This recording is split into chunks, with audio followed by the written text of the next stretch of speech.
right now on the Diamond Factory Hotline, we bring to you Cowboys Executive Vice President Stephen Jones. Good afternoon, sir.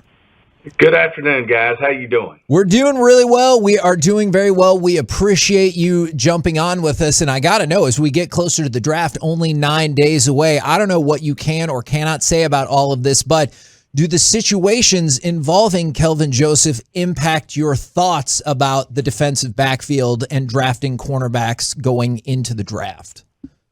We are always into taking the best player on our board, as you know, and not unlike we did with CD.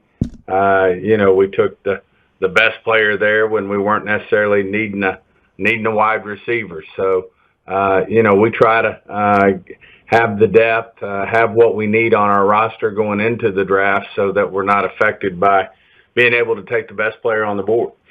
We got word that, and I'm hoping you confirm this, that Kelvin Joseph was part of y'all's voluntary workouts. Is that the case? And if that is the case, do y'all believe he is in the clear legally then? The investigation's ongoing. We're waiting to get all the information, but in the meantime, he was here yesterday and participating in the off-season program. And then the last question I'm curious about that is, can you tell us when y'all found out that there could be an issue? Were you surprised by this since it had happened a month before? When did y'all find out that there could be issues involving Kelvin Joseph? We're not going to comment any further on any of the details at this point. The investigation's ongoing. We're obviously getting a lot of details here, but that's all we're going to say at this point.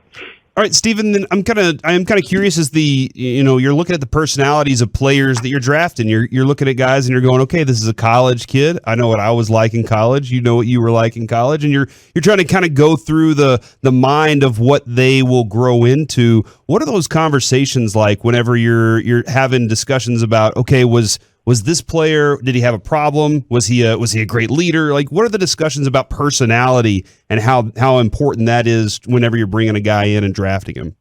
Well, I think it's huge. I mean, you go into that with every player, and you certainly give grades on their character risk, and we go in depth. I would say, at least 25% of the report is based on the guy's character, football character, personal character, on and off the field, all the things that go into the makeup of what a football player is going to be like and what you project him to be like when he gets into the NFL. But it's certainly a big part of the evaluation process when we're taking a look at how he will fit in for the Dallas Cowboys, what we project him to be like both on and off the field, and certainly a big part of the evaluation.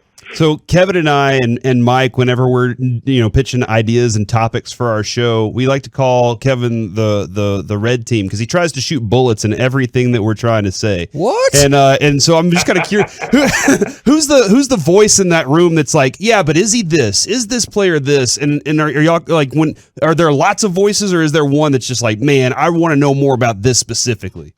No, I think it's throughout the room. I mean, it's part of. And I assume we're still on the evaluation of, yes, football and personal character. But, it comes out in a big way from the scouts. And then the questions come from not only the head coaches, but the coordinators, the position coaches. And then naturally, of course, Will and Jerry and myself are all over it as well. And it's just something that you compare them to players in the past who may have had, we can go down a laundry list of players who've had character issues, that didn't have high grades in character, that went on to be very successful.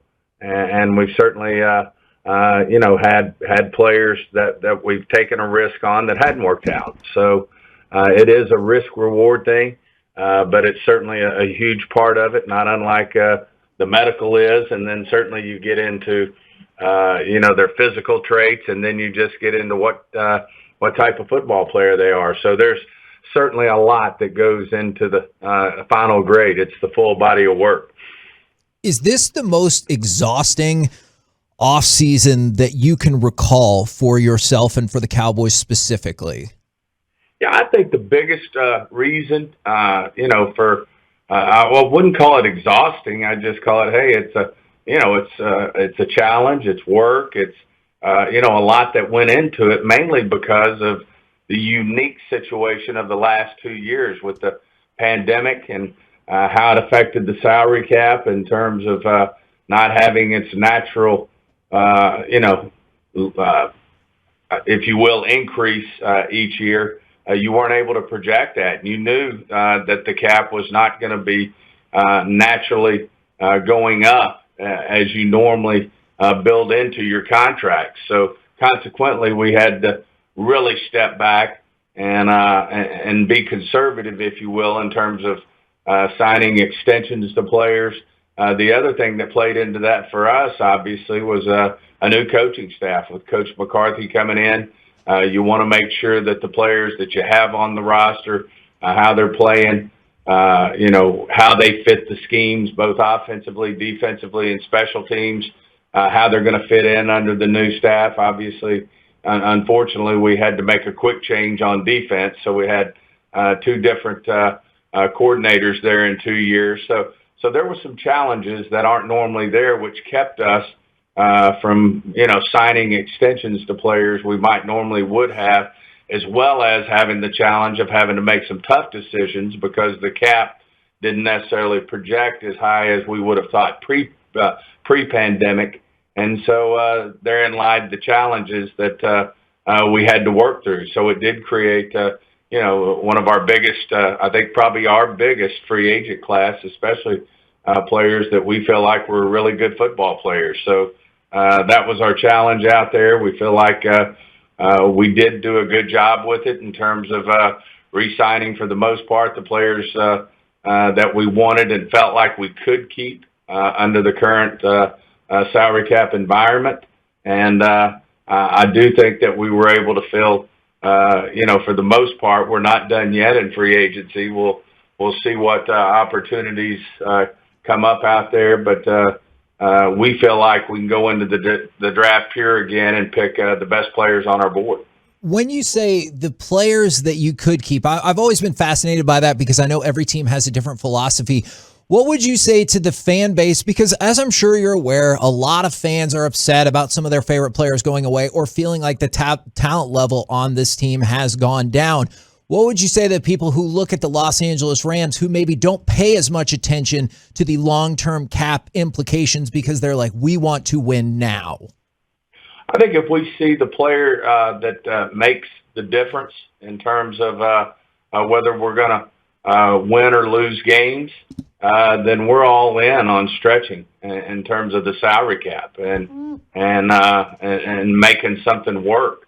I think at the end of the day, when you look at our team last year, we came up short. And although we have some really good football players, from a perception standpoint, we have to make the decision, in collaboration with our coaching staff, in collaboration with our personnel staff, is that good value for your cap dollars? And what that does enable you to do, if the right situation comes to you, then you can certainly make that decision and understand completely that there's situations out there where our fans, have thoughts as to where they would be spending the cap dollars. But, I like the situation that we're in. I think we made some really good decisions, and I like where we're headed.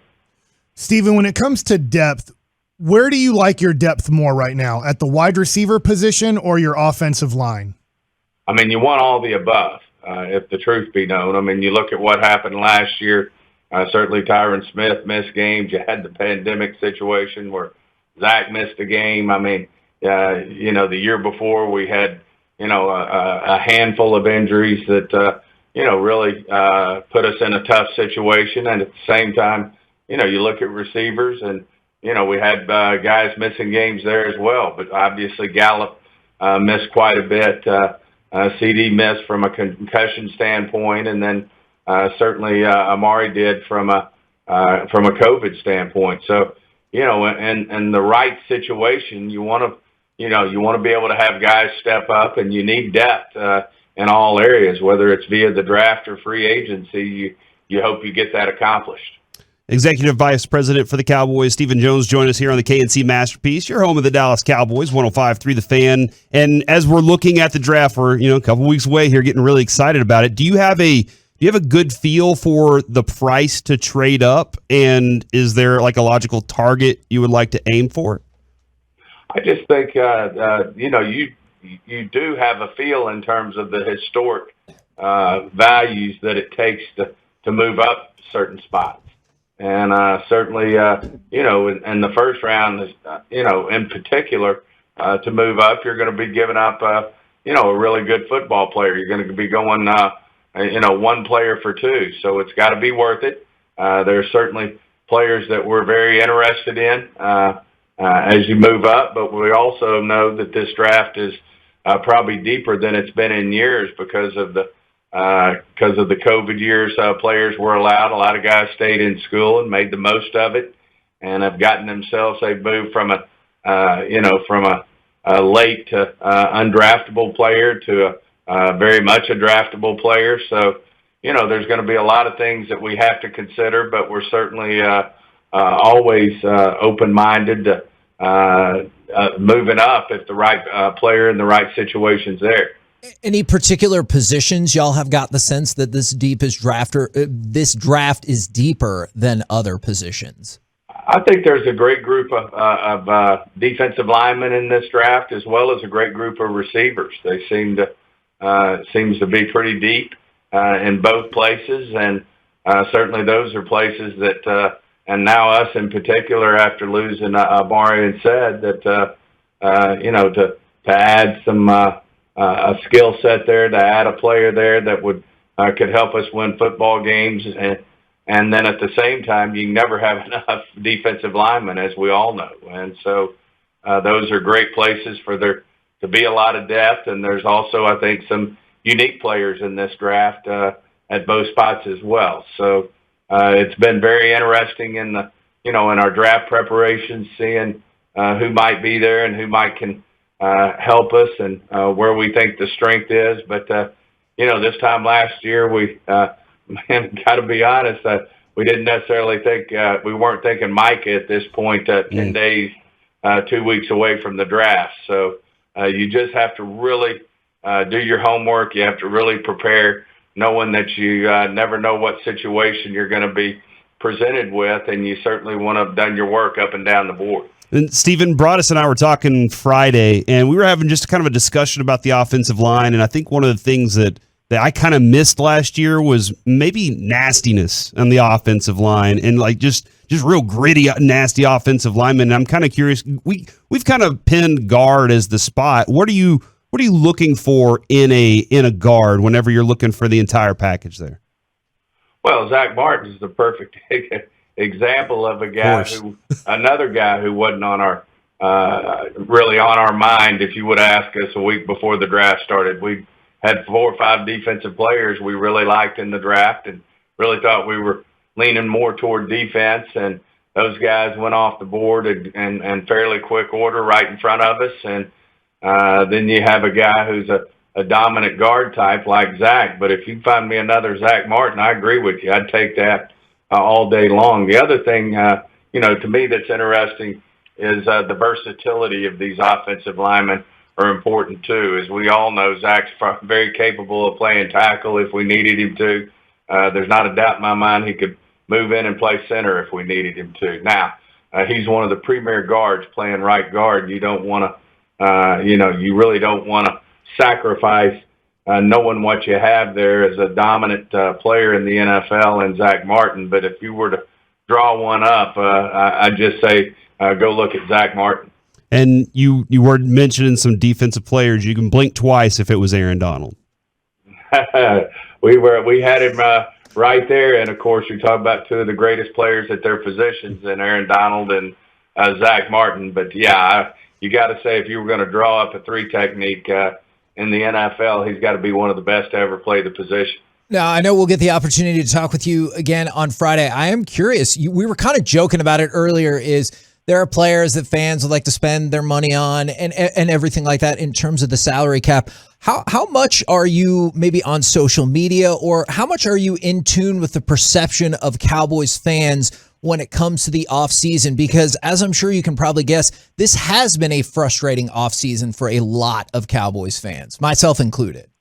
Well, I don't think you ever win the Super Bowl in the offseason. I think it's a full body of work, what you put together over time, and I certainly appreciate that. I mean, the biggest thing of all is, it's been a long time since we have won a championship, and no one appreciates that more than myself, than Jerry, than the people in this organization. That you've got to get over the hump. At the same time, we didn't last year with that same group of players, and sometimes you let a player move on, and it allows other players to step up in even a bigger role. And whether that's a C.D. Lamb or a Michael Gallup, I know, Amari was a great player for us, but this, might allow certainly C.D.